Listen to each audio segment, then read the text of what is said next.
राष्ट्रपालले जति बहुमत ल्यायो होइन, जति मतदाताले हामी प्रतिक्रिया लिँदाखेरि मत सधैँ खबरदारी राखेका छौँ त्यो मतपेटिकामा भनेको थियो मतदाताहरूले। त्यति सजिलो त छैन नि, यो त फलामको ढुङ्गा सभा जस्तो सरह छ, कसरी लैजान्छ? सजिलो छैन, असम्भव पनि छैन। हामी यसलाई व्यवस्थित ढङ्गले सबैलाई यो कुनै आतंकित गर्ने हिसाबले होइन कि मातिएर होइन कि म तपाईँहरू मार्फत राष्ट्रपाका सम्पूर्ण अहिले विजय भइरहनुभएका साथीहरूलाई र देशैभरि राष्ट्रपा समर्थकहरूलाई के भन्न चाहन्छु भने हामी संयमित हुनुपर्छ, हामी उत्तेजित हुनु भएन। अब हाम्रो अभिव्यक्तिहरू अझ बढी जिम्मेवार हुनुपर्छ। प्रतिपक्षीलाई होच्याउने, गाली गलौज गर्ने जस्ता क्रियाकलापहरू तत्काल बन्द हुनुपर्छ। सम्मान, लोकतन्त्र भनेको फरक मतको सम्मान हो, जनताले दिएको जिम्मेवारी हो। जनताले चाहे भने खोज्न सक्छन्, यसै गरी अझ योभन्दा पनि खराब तरिकाले खोज्न सक्छन्। त्यस कारणले कसैले पनि यसलाई चाहिँ उन्मादको विषय बनाउने, यसबाट चाहिँ अलि बढी हेप्ने, प्रतिपक्षलाई अथवा आफू अलि बढी मातिएको जस्तो गर्ने कसैले पनि गर्नु हुँदैन। हामी सम्पूर्ण निकायलाई म यहीँबाट के बताउन चाहन्छु भने सम्पूर्ण निकायहरू, राज्यका सम्पूर्ण तह र तबकाका विभिन्न निकायहरू, अन्तर्राष्ट्रिय समुदाय, म सबैलाई के आश्वस्त गराउन चाहन्छु भने राष्ट्रपा जिम्मेवार छ। विगतमा भएका कमी कमजोरीहरूलाई पनि त्यसलाई एउटा अध्ययनको विषय बनाएर अलिकति परिपक्व ढङ्गले मुलुकलाई अगाडि लिएर जान्छ।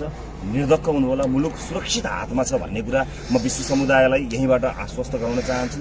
हामी कुनै पनि किसिमका आवेग उत्तेजनामा नभइकन अत्यन्त संयमित भएर ध्यानपूर्वक मुलुकका जिम्मेवारीहरूलाई सम्हाल्नको निमित्त पहिलेदेखि नै तत्पर र तयारै थियौँ, अब अझ बढी तयार हुन्छौँ। त्यसैले कसैलाई पनि म यहीँबाट अनुरोध गर्न चाहन्छु कि शान्त तरिकाले सही ढङ्गले यसलाई अगाडि हामी लिएर जान्छौँ। जिम्मेवारी, ठुलो जिम्मेवारी आएको छ, हामी यसलाई निभाउँछौँ। यो बालेन साथै 5 वर्ष प्रधानमन्त्री हो, रकम फिर्ताका कुराहरू पनि फेरि तपाईँले बोल्नु भएको थियो। अनि युवाहरूलाई सुरेश फर्काउने त्यो अभियान चाहिँ अब बहुमत पाइसकेपछि तपाईँले त्यो खालको चाहिँ लागू गर्नु छ, 100 दिनमै पुरा हुन्छ कि हुँदैन?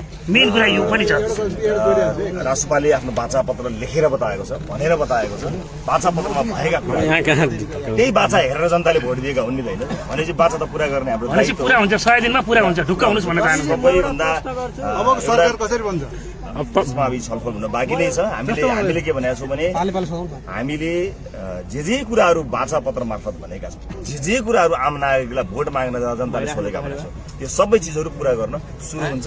हामी त्यसलाई प्रतिबद्धताका साथ अगाडि, यो एउटा दुईटा तपाईँहरूलाई एउटा कुरा भन्न इन्ट्रेस्ट लाग्यो होला, अर्कोलाई अर्को भन्न इन्ट्रेस्ट लाग्यो होला, तपाईँहरूले आफ्ना इन्ट्रेस्ट भन्दा पनि हामीले नागरिकका सबै विषयहरू, कसैलाई कुनै विषयमा चाहिँ फोकस गर्न मन लागेको हुनसक्छ, हामीले सम्पूर्ण समग्र विकासका योजना र एजेन्डाहरू, सुशासनका एजेन्डाहरू नागरिक सामु राखेको हुनाले ती सबै चिज पुरा गर्न नै हाम्रो दायित्व। बालेन साथै 5 वर्ष प्रधानमन्त्री हो, अब के हो? विभिन्न 5 वर्ष पक्का हो। दलहरूले चाहिँ बहुमत पाए, अहिले तपाईँहरूले चाहिँ 2/3 लगभग पाउनु भएको छ होइन। राज्यको पुनर्संरचना र विभिन्न संस्थाहरूको रिफर्म नगरिकन रिजल्ट दिन सकिन्न भनेर विगतका इतिहासहरूले देखाएको छ, त्यसमा के सोच्नु भएको छ?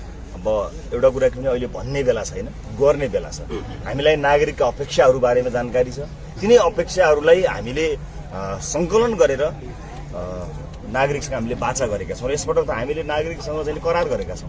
त्यस कारणले तिनै कुराहरू पुरा गर्ने हाम्रो उद्देश्य रहन्छ।